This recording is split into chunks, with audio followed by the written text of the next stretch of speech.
Pour améliorer sa vie financière, il ne faut pas seulement blâmer le boulot, ou le manque d'emploi, le manque d'argent ou le petit salaire qu'on reçoit. Il faut plutôt se focaliser sur soi-même. Il faut améliorer soi-même. Parce qu'il y a des gens qui vivent peut-être mieux que vous, avec moins d'argent que vous. Et ils n'ont pas nécessairement moins de dépenses que vous, croyez-moi. Je ne sais pas, parmi vous, il s'y trouvera certainement des personnes qui ont pu manager leur vie avec très peu d'argent, mais qui ont du mal à manager leur vie aujourd'hui avec un peu plus d'argent, si pas beaucoup plus. Ça m'est déjà arrivé à moi. Le principe de l'argent est très simple pour tout le monde. Dépensez moins que vous ne gagnez.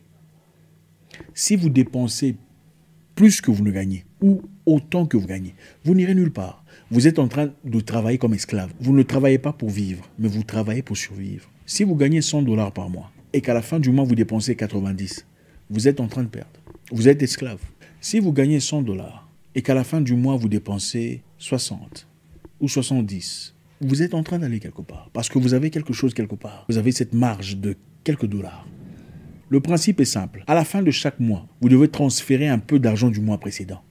C'est comme ça qu'on crée cette stabilité, cette aisance financière. C'est la seule façon. Ce n'est pas le montant que vous gagnez qui est le problème. Le problème, c'est votre façon de dépenser le montant que vous... Votre façon de user le montant que vous gagnez. C'est là où est le principe de votre situation financière. Je connais des gens dans mon pays natal qui ont commencé nulle part. Des gens qui au départ vendaient des cigarettes, des stylos, des bonbons, des petits outillages. Mais aujourd'hui ont des établissements, des grandes entreprises, des sociétés, des hôtels incroyables. Comment l'ont-ils accompli? Sont-ils extraterrestres ou extraordinaires? Non. Vous n'avez pas nécessairement besoin d'un financement pour faire un beau projet. Vous n'avez pas nécessairement besoin de la banque pour commencer quelque part. Si vous n'y arrivez pas aujourd'hui, avec le peu que vous avez, vous aurez du mal avec beaucoup d'argent. Si vous ne pouvez pas gérer votre famille avec le peu d'argent que vous avez, vous aurez du mal à gérer votre vie avec beaucoup d'argent. Aujourd'hui, on pourra voir ensemble quelques éléments qui pourront nous aider à renverser la vapeur. Beaucoup de personnes pleurnichent sur leur situation, mais reprennent les mêmes erreurs, les mêmes parcours, les mêmes schémas qui les ont menés à l'échec. Je connais aussi des gens qui, par magie de la vie, se sont fait beaucoup d'argent. 800 000 $ d'un coup, honnête ou pas, bref, boum. Mais quelques temps après, en moins de 6 mois, fini. Paye-moi le carburant s'il te plaît. 800 000 $. Et qu'est-ce qu'ils ont pour montrer? Absolument rien. Il a acheté une voiture ici, une autre là-bas. Quelques temps après, la voiture est... Rien. Est-ce la faute de l'argent? Absolument pas. C'est la faute, c'est manifestement la faute de la personne. Si vous n'apprenez pas à manager votre vie, si vous n'apprenez pas à contrôler votre vie avec très peu d'argent, vous en serez incapable avec vous. C'est aussi simple que ça. Nous allons voir quelques principes très élémentaires qui pourront nous aider à pouvoir changer les choses. Écoutez, ce n'est pas aussi compliqué.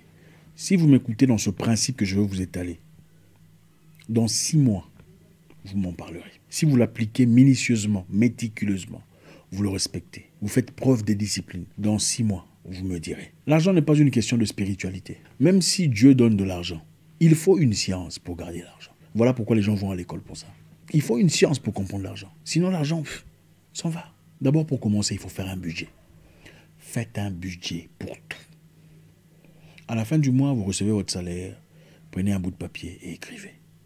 Faites un budget pour vos dépenses, un budget pour votre nourriture, un budget pour le loyer, un budget pour vos dépenses de chaque jour, un budget pour les imprévus. Vous faites un budget, vous répertoriez tout ce que vous dépensez.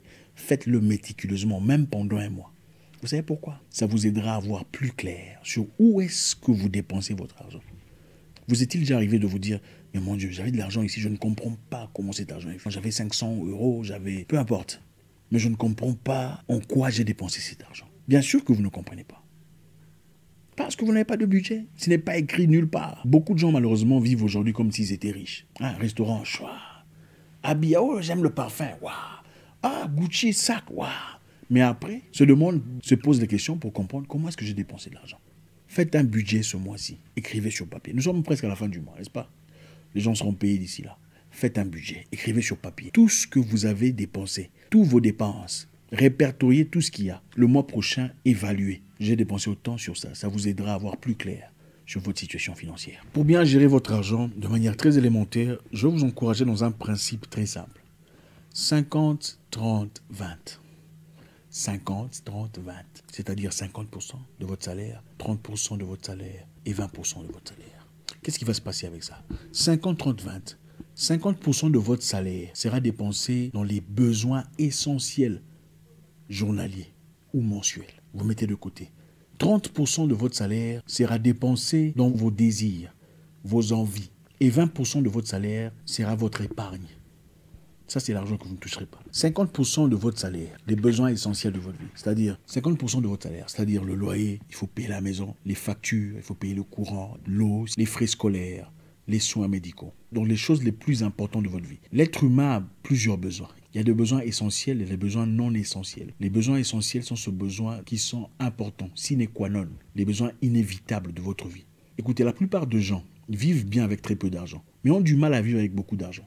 Vous savez pourquoi? Ce n'est pas parce que les charges ont augmenté. Absolument pas. C'est parce que les envies ont augmenté. Les désirs ont augmenté. Avec plus d'argent, vous voulez acheter du chocolat que vous n'achetiez peut-être pas précédemment. Vous voulez des chaussures Gucci que vous n'achetiez peut-être pas précédemment. Vous voulez aider Jessica ou Joséphina que vous n'aviez pas aidé dans le passé. Vous voulez envoyer de l'argent au pays, l'argent que vous n'envoyez peut-être pas pour des histoires non essentielles. 50% de votre salaire doit être situé sur vos besoins importants. Les besoins sans lesquels votre vie va bouger, votre vie va tomber, votre vie va changer. Beaucoup de gens dépensent plus d'argent quand ils gagnent plus d'argent parce qu'ils veulent peut-être une nouvelle voiture. Une meilleure voiture, une meilleure situation de vie qui n'est pas nécessairement important. Mais voilà, il y avait un tableau que j'ai vu quelque part, il faut que je l'achète pour ma maison. Il y avait un balançoire que j'ai vu de l'autre côté, il faut que je l'achète. Vous n'en avez pas nécessairement besoin. Mais comme vous gagnez un peu plus d'argent, voilà, il y a de l'espace, il y a ces envies, ces pulsions qui viennent et qui vous poussent à acheter des choses dont vous n'avez pas nécessairement besoin. 30% de votre salaire sera dépensé dans vos désirs. Je rappelle ici qu'il ne faut pas mélanger l'argent. Ne mélangez pas les 50, des 30, des 20. Gardez-les séparés. 30% de votre salaire dans les désirs. Les désirs sont lesquels? Les sorties avec les copines ou les copains, manger au restaurant, aller au cinéma, prendre un verre, s'acheter une chemise, une chemisette, s'acheter des petites histoires. Ce sont des désirs. Acheter des emportés, de la nourriture, ce sont des désirs. Faire un petit voyage, les maquillages, ne sont pas nécessairement des besoins essentiels. Avec un budget, vous serez à mesure de voir combien est-ce que vous dépensez en maquillage. Peut-être si vous en dépensez 2-3 fois par mois, peut-être qu'avec le budget visuel, vous pourrez désormais réduire vos dépenses en maquillage en 1 fois par mois. Et cela fera une grande différence accumulative en 2 mois, 3 mois, 4 mois, 6 mois. Et 20% de votre salaire sera votre épargne mensuelle. 20% chaque mois. Petit à petit, progressivement, vous verrez une grande différence sur votre stabilité financière. Malheureusement, beaucoup de personnes attendent que le ciel s'ouvre et que la manne tombe avec des grosses sommes. Malheureusement, ça n'arrive pas à tout le monde. Et même si cela vous arrive, si vous n'êtes pas préparé, si vous n'êtes pas organisé sur le plan financier, ça prendra très peu de temps, peut-être des mois, ou peut-être 1 année. Vous n'en aurez plus. Vous ne dépenserez pas votre argent d'épargne, même pendant les urgences. Parce qu'à travers vos besoins essentiels, vous placerez de l'argent, c'est-à-dire vous mettrez de l'argent de côté. Vous assignerez un montant pour l'urgence. 50, 30, 20. Maintenant, quelles sont les solutions que je pourrais proposer? Réduire les dépenses. Encore une fois, le principe est simple. Dépensez moins que vous ne gagnez. Pas dépenser autant que vous gagnez pour montrer aux gens que vous avez réussi dans la vie. La vie n'est pas une course. La vie n'est pas une question de comparaison. 2. Ne vous comparez à personne parce que vous ne savez pas comment ils gagnent leur argent. Réduisez s'il faut les dépenses extérieures. Cuisinez à la maison si c'est nécessaire. Vous n'êtes pas obligé d'aller toujours manger au resto, même si vous avez les moyens. Ce n'est pas une obligation. Moi, je me souviens, il y a très longtemps, j'ai mangé les haricots lundi, haricots mardi, haricots mercredi, haricots... Pendant 30 jours, j'étais en difficulté. Mais il fallait trouver un moyen. Je me souviens, je travaillais comme vigile, comme sorteur. Et ce n'est que le week-end que je pouvais manger de la viande parce que j'avais fait de l'argent. Il faut savoir s'ajuster dans la vie. Quand on a un projet de vie, il faut savoir avoir une direction, avoir un plan. Pas seulement dire, je vais faire ça, Dieu va m'aider. D'accord, mais attends, il faut avoir un plan. Tu ne viendras pas vouloir épouser ma fille disant, mon Dieu va m'aider, on va avoir une maison. Non, je dirais non. Monsieur, qu'est-ce que vous avez comme plan de vie? Ça, c'est essentiel. Dépensez moins en bière, si vous buvez de la bière. Je ne suis pas votre pasteur, alors je ne me permettrai pas de vous dire arrêtez de boire. Tout excès nuit. Mais si vous dépensez de l'argent dans 10 bières, dépensez dans 2, si pas 1. Si vous ne pouvez pas arrêter. L'argent, les finances s'accumulent. Être stable financièrement ne veut pas nécessairement dire avoir $1 milliard.